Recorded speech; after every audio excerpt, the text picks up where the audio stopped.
ပရိသတ်တွေအားလုံးကိုတာလီစွာပါလို့နှုတ်ခွန်းဆက်သလိုက်ရပါတယ်။ဒီနေ့2025ခုနှစ်မေလ12ရက်နေ့စီနေရဲ့တနေ့တာအွန်လိုင်းဗီဒီယိုထုတ်လွှင့်မှုကိုကျမတာယာကအစီအစဉ်မှုဖြစ်တာဝန်ယူကစတင်ထုတ်လွှင့်နေပြီဖြစ်ပါတယ်။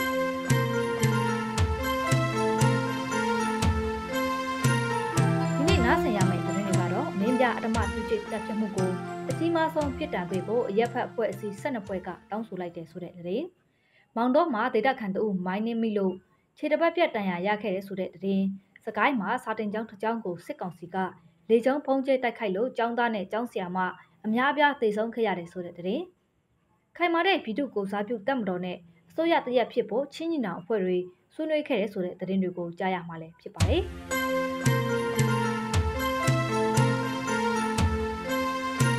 ဒီနေ့အတွက်ပထမဆုံးနားဆင်ရမှာကတော့မင်းပြအဓမ္မပြုကျင့်တပ်ဖြတ်မှုကိုအကြီးမားဆုံးပြစ်ဒဏ်ပေးဖို့ရက်ဖက်ဖွဲ့စည်း12ဖွဲ့ကတောင်းဆိုလိုက်တဲ့ဆိုတဲ့သတင်းပဲဖြစ်ပါတယ်။မင်းပြမြို့နယ်ဖားပြိုကျေးရွာအတွင်းမှာအသက်9နှစ်အရွယ်ကလေးငယ်တို့ကိုရဲရဲဆက်ဆက်မဒိန်ကျစ်တပ်ဖြတ်တာကိုခံခဲ့ရပြီးတော့အဲ့ဒီကလေးငယ်အတွက်ပြစ်မှုကျူးလွန်ခဲ့သူကိုအကြီးမားဆုံးပြစ်ဒဏ်ပေးဖို့ရက်ဖက်ဖွဲ့စည်း12ဖွဲ့ကအာရကပြည်သူ့တော်လှန်ရေးအစိုးရကိုမေလ17ရက်နေ့မှာစာထုတ်ပြန်တောင်းဆိုလိုက်ပါတယ်။ပြီးခဲ့တဲ့မေလ3ရက်နေ့မှာမင်းပြမြို့နယ်ဖားပြိုရွာကအသက်9နှစ်အရွယ်အမျိုးသမီးငယ်တဦးကိုမဒိန်ကျစ်တပ်ဖြတ်တာကိုခံခဲ့ရပြီးတော့အဲ့ဒီတပ်ဖြတ်တာကိုခံခဲ့ရတဲ့ကလေးငယ်ရဲ့အလောင်းကိုမေလ3ရက်နေ့ညနေမှာကျေးရွာအနီးရှိတောဆန်နာကတစ်ပင်တပင်မှာထိုးနှက်တန်ရာအချက်ပေါင်းများစွာနဲ့လေပင်ကျိုးကွင်းဆွတ်ပြီးတော့တစ်ပင်မှာချိတ်ဆွဲတိတ်ဆုံးနေတာကိုမိသားစုဝင်တွေကရှာဖွေတွေ့ရှိခဲ့ရပါတယ်။အဲ့ဒီနောက်မှာတော့မဒိန်မှုကိုကျွလွန်ခဲ့တဲ့တရွာထဲနေအသက်30ကျော်အရွယ်မောင်လှတန်းဆိုသူကိုအာရခတပ်တော်ကမေလ6ရက်နေ့မှာဖမ်းဆီးစစ်ဆေးမှုတွေလောက်ဆောင်နေတယ်လို့မိသားစုဝင်တွေ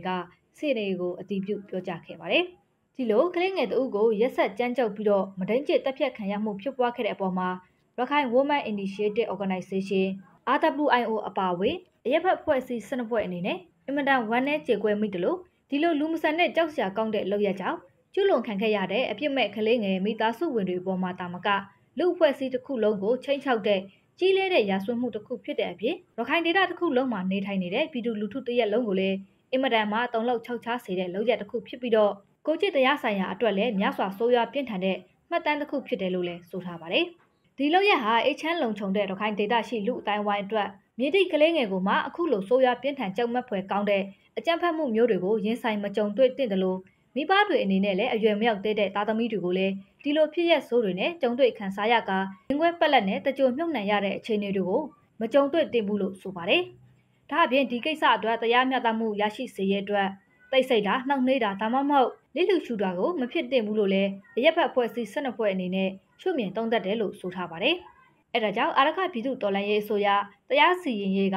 တာဝန်ရှိသူတွေနဲ့အစိုးရအဖွဲ့ဝင်တွေကိုရခိုင် Women Initiative Organization RWIO အပါအဝင်အရက်ဖက်ဖွဲ့စည်း12ဖွဲ့အနေနဲ့ဒီအချက်တွေကိုတောင်းဆိုတယ်လို့လည်းဆိုထားပါတယ်။ဖားပြိုရွာတက်ငယ်မရိမှုလူတက်မှုနဲ့ပတ်သက်ပြီးတော့စစ်ဗတ်မလိုက်ပဲအချိန်နဲ့တပြေးညီစုံစမ်းစစ်ဆေးမှုပြုလုပ်ပြီးပြစ်မှုကျူးလွန်သူကိုပေါ်ထုတ်ကာပြစ်မှုလျှော့ပေါ့လွတ်ငြိမ်းခွင့်မရှိပဲဥပဒေအောက်မှာအကြီးမားဆုံးပြစ်ဒဏ်တွေနဲ့အရေးယူပေးဖို့ကျူးလွန်ခံရသူနဲ့အဲ့ဒီကြံရစ်တဲ့မိသားစုဝင်တွေအတွက်လူမှုတရားမျှတမှုရရှိရေးကိုအာမခံပြီးတော့စီရင်ချက်ချမှတ်ပေးဖို့နဲ့ရခိုင်ဒေသရှိအမျိုးသမီးတွေနဲ့ကလေးငယ်တွေအပေါ်မှာအကြမ်းဖက်မှုတွေကိုကျူးလွန်တာတွေနောက်မဖြစ်ပွားရအောင်ထိရောက်စွာကာကွယ်တားဆီးပေးတဲ့လုပ်ငန်းစဉ်တွေကိုချမှတ်ပေးဖို့အတွက်ကိုလည်းလောက်ဆောင်ပေးဖို့လိုအပ်တယ်လို့တောင်းဆိုထားပါတယ်။ဒါပြင်တရားမျှတမှုနှောင့်နှေးခြင်းဟာတရားမျှတမှုကိုညှင်းပယ်ခြင်းဖြစ်တယ်ဆိုတဲ့ဆိုရိုးစကားရှိပြီးတော့အဖွဲ့အစည်း12ဖွဲ့အနေနဲ့လည်းအကြမ်းဖက်ခံရတဲ့မိသားစုနဲ့အတူအကြမ်းဖက်မှုအမျိုးမျိုးကလွတ်မြောက်လာသူတွေနဲ့အမျိုးသမီးကလေးငယ်တိုင်းကိုလုံခြုံအေးချမ်းခြင်းနဲ့အတူ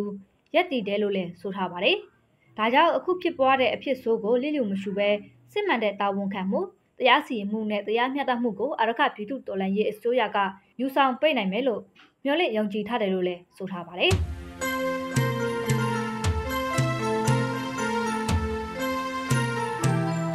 ဒီတစ်ခါကြားရမှာကတော့မောင်တော်မှာဒေသခံတအူးမိုင်းနင်းလို့ခြေတစ်ဖက်ပြတ်တန်ရာရခဲ့တယ်ဆိုတဲ့သတင်းပါ။ပြီးခဲ့တဲ့မေလ10ရက်နေ့ကမောင်တော်မှာဟင်းဆရာသွားတဲ့ဒေသခံတအူးမိုင်းနင်းမိပြီးတော့ခြေတစ်ဖက်ပြတ်ထွက်တန်ရာရသွားခဲ့တယ်လို့ဒေသခံတွေစီကနေသိရပါတယ်။မိုင်းနင်းမိပြီးခြေတစ်ဖက်ပြတ်ထွက်တန်ရာရရှိသွားသူကတော့မောင်တော်မျိုးရေနောက်ငါးသားကျေးရွာကအသက်50အရွယ်ဦးအောင်ထွေးဖြစ်တယ်လို့ဆိုပါတယ်။အဲ့ဒီဦးအောင်ထွေးဟာမေလ10ရက်နေ့ကတမန်သားကျေးရွာရဲ့အနောက်တောင်ဘက်မှာရှိတဲ့နေရာကို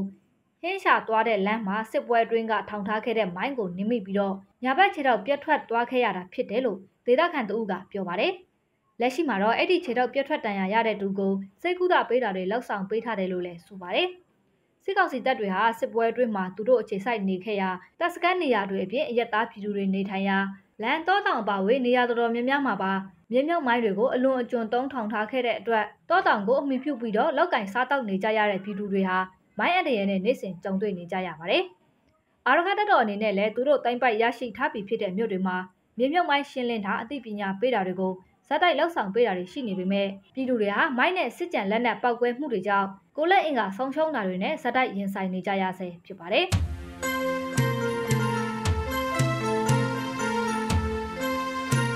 နောက်ထပ်တစ်ပုတ်အနေနဲ့စကိုင်းမှာစာတင်ကျောင်းတစ်ကျောင်းကိုစစ်ကောင်စီကလေကြောင်းပုံကျဲတိုက်ခိုက်လို့ကျောင်းသားနဲ့ကျောင်းဆရာမအများပြားတိတ်ဆုံးခဲ့တာကိုနားဆင်ရမှာပါ။စကိုင်းတိုင်းဒီပဲရင်မြို့နယ်အတွင်းကအ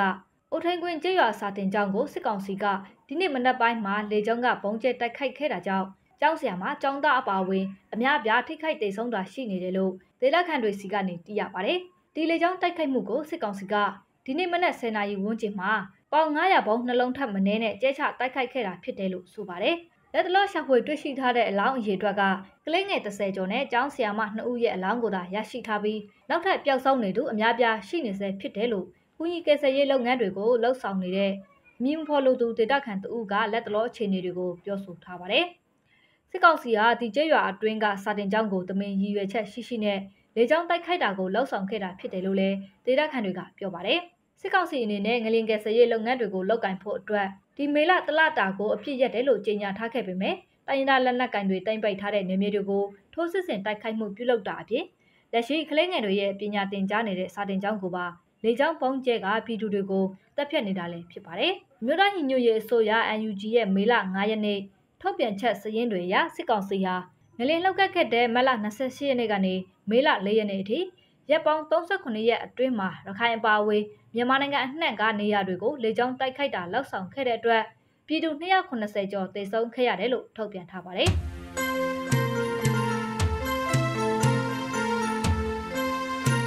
တနိဒာထုတ်လွှင့်မှုရဲ့နောက်ဆုံးသတင်းတစ်ပုဒ်အနေနဲ့ခိုင်မာတဲ့ပြည်သူ့ကိုစားပြုတပ်မတော်နဲ့အစိုးရတရက်ဖြစ်ဖို့ချင်းညီနောင်အဖွဲ့တွေဆွေးနွေးတဲ့သတင်းကိုနားဆင်ရမှာပဲဖြစ်ပါတယ်။ပြီးခဲ့တဲ့ဧပြီလ26ရက်နေ့ကနေ29ရက်နေ့အထိချင်းညီနောင်အဖွဲ့တွေဟာမြေပြင်အစည်းအဝေးတရက်ကိုလွတ်မြောက်နေမြေတနေရာမှာပြုလုပ်ခဲ့တယ်လို့ချင်းညီနောင် CP ကမနေ့ကသတင်းထုတ်ပြန်ပြောဆိုလာပါတယ်။ဒီအစည်းအဝေးကိုချင်းညီနောင်အဖွဲ့ဝင်အဖွဲ့တွေထဲကကိုယ်စားလှယ်39ဦးတက်ရောက်ခဲ့တာဖြစ်ပြီးတော့ချင်းပြည်နယ်ချင်းတစ်မျိုးသားလုံးကိုအကာအကွယ်ပေးနိုင်ဖို့အတွက်စတန်ဒတ်အာမီတရက်တိုးမြင့်ဖွဲ့စည်းဖို့နဲ့အစိုးရတရက်ပေါ်ပေါက်လာဖို့ဆိုတဲ့အချက်အပါအဝင်အချက်၄ချက်ကိုဆွေးနွေးချမှတ်နိုင်ခဲ့တယ်လို့ဆိုထားပါတယ်။ပထမချက်အနေနဲ့ကတော့လက်ရှိချင်းညီနောင်အဖွဲ့ဝင်တပ်ဖွဲ့တွေပေါင်းစည်းကချင်းပြည်နယ်ချင်းတစ်မျိုးသားလုံးကိုအကာအကွယ်ပေးနိုင်မဲ့ပုံမကြစ်လက်ခိုင်မာတဲ့တပ်မတော်တရက်တိုးမြင့်ဖွဲ့စည်းနိုင်ဖို့အခြေခံမှုတွေကိုချမှတ်ခဲ့တယ်လို့ဆိုပါတယ်။ဒုတိယအချက်အနေနဲ့ကတော့ချင်းမျိုးသားစီလုံးညီညွတ်ရေးနဲ့အနာဂတ်မှာချင်းပြည်သူတရက်လုံးကိုကိုစားပြုတဲ့ချင်းပြည်အစိုးရပေါ်ပေါက်လာရေးအတွက်တန်းတူညီမျှမှုတရားမျှတမှုကိုကြမှာကိုဖန်တီးနိုင်မှုအစရှိတဲ့ဒီမိုကရေစီစံနှုန်းတွေပါဝင်တဲ့ချင်းညီနောင်ရဲ့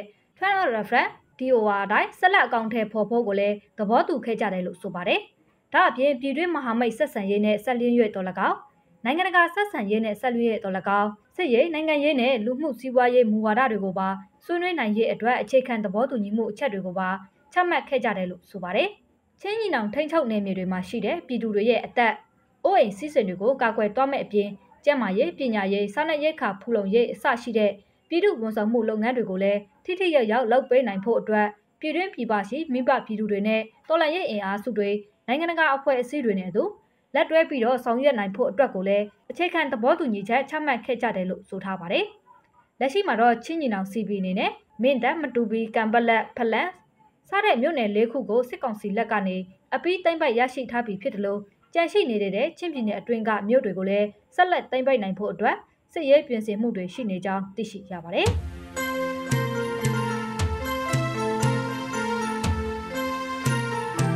ကျမတို့စီနေသတင်းဌာနရဲ့တနေ့တာရေဒီယိုသတင်းထုတ်လွှင့်မှုဟာဒီမှာပဲပြီးဆုံးပြီဖြစ်ပါတယ်။သတင်းတွေကိုနားဆင်ပေးခဲ့ကြတဲ့ပရိသတ်တွေကိုအထူးကျေးဇူးတင်ရှိပါကြောင်းကာရပြုအပ်ပါတယ်။နောက်နေ့တွေမှာလည်းစီနေကတင်ဆက်ပေးတဲ့တနေ့တာသတင်းတွေကိုနားဆင်မယ်ဆိုရင်စီနေရဲ့ Facebook စာမျက်နှာမှာကြည့်ရှုနိုင်တယ်လို့YouTube, Telegram,